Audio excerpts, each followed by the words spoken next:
પૂજા ખાલી અમારા રાજવી પરિવાર એકલાની નથી, સમસ્ત હિન્દુની છે. આ પરંપરા તો હવનની 11મી સદીથી ચાલુ છે. લગભગ કોને 40મી પેઢી દરબાર સાહેબની છે. દરબાર જે આવતા હતા એ દિવસે કોઈ ખાનગી રીતની પૂજા નથી થતી. લોકો માટે હવન ખુલ્લો રહેતો હતો, લોકો માટે દર્શન પણ ખુલ્લો રહેતા હતા. અંબાજી મંદિર ફરી એકવાર ચર્ચામાં છે. કારણ છે ગુજરાત હાઈકોર્ટે આપેલો એક ચુકાદો. ન્યાયાધીશ હેમંત એમ પ્રચ્છકે ચુકાદો આપતા કહ્યું હતું કે નવરાત્રીમાં આઠમના દિવસે રાજવી પરિવારને કોઈ વિશેષ પૂજા કે વિશેષ અધિકાર આપવાની કાયદાકીય જરૂરિયાત નથી અને લોકોને દર્શનથી વંચિત રાખવા એ યોગ્ય નથી. જો કે દાંતાના રાજવી પરિવારનો દાવો છે કે આઠમની પૂજા અને હવન સમયે સામાન્ય ભક્તોને ક્યારેય દર્શનથી વંચિત નથી રખાયા. ખોટી રિપોર્ટ દેખાડીને આ નિર્ણય આવ્યો છે. અમારો પ્રોપર્ટીનો જે કેસ હતું મારા ગ્રાન્ડફાધર અને સરકારના વચ્ચે, એ પ્રોપર્ટી કેસ હતું, જમીન લીધે કેસ હતું. એમાં કોઈ દિવસ પૂજાનો મુદ્દો નહોતો.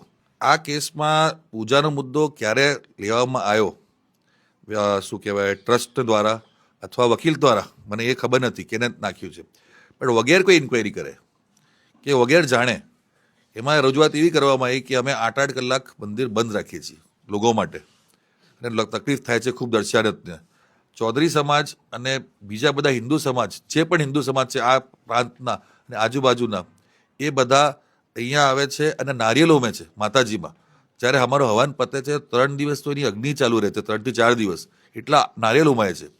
તો આ પૂજા ખાલી અમારા રાજવી પરિવાર એકલાની નથી, સમસ્ત હિન્દુની છે. તો મારું નિવેદન છે કે આ નિર્ણયને પ્લીઝ રિવોક કરીએ અથવા રીમેટર કન્સિડર કરીએ, એ જ સરકારને મારું વિનંતી છે. 2009માં ગુજરાત હાઈકોર્ટમાં એક અપીલ કરાઈ હતી. એ પછી લગભગ 16 વર્ષથી ચાલતા આ કેસમાં હાઈકોર્ટના નિર્ણય પછી લોકોમાં નારાજગી છે અને તેઓ રાજવી પરિવારના સમર્થનમાં આગળ આવ્યા છે.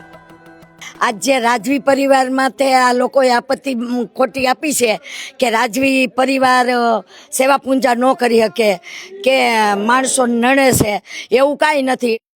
આ પરંપરા તો હવનની 11મી સદીથી ચાલુ છે. લગભગ કોને 40મી પેઢી દરબાર સાહેબની છે કે જે હવન કરે છે આમાં. અને લોકો દરેક જાતિના લોકો, મોદી હોય, દરજી હોય, કુંભાર હોય, આદિવાસી હોય, રાજપૂત સમાજ, બ્રાહ્મણ, દરેક ભાગ લે છે. કોઈને ભાગ લેવાનો અધિકાર નથી એવો તો છે નહીં. હા, અમે આવેદનપત્ર આપીશું કલેક્ટર સાહેબને, બરાબર છે, કલેક્ટરને આપીશું અને મુખ્યમંત્રીને પણ આવેદનપત્ર આપીશું, બરાબર છે. દરબારનો હક લઈ લેવાથી તમારી મંદિરની ધાર્મિક પરંપરાઓ સચવવાની નથી. દરબાર જે આવતા હતા એ દિવસે કોઈ ખાનગી રીતની પૂજા નથી થતી. લોકો માટે હવન ખુલ્લો રહેતો હતો, લોકો માટે દર્શન પણ ખુલ્લો રહેતા હતા.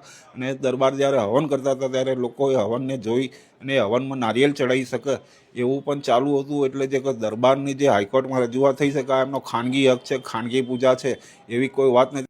અને જો રાજવી પરિવારનો બહુ મોટો ઇતિહાસ રહ્યો છે અંબાજી માટે, આ ઇતિહાસની પરંપરા જે છે એ જળવાઈ રહે અને તે ચાલુ રહેવી જોઈએ. આઠમનો માતાજીનો બહુ મોટો હવન હોય છે. યાત્રિકો હજારોની સંખ્યામાં અહીંયા આવે છે અને કોઈને તકલીફ પડી નથી આજ દિવસ સુધી.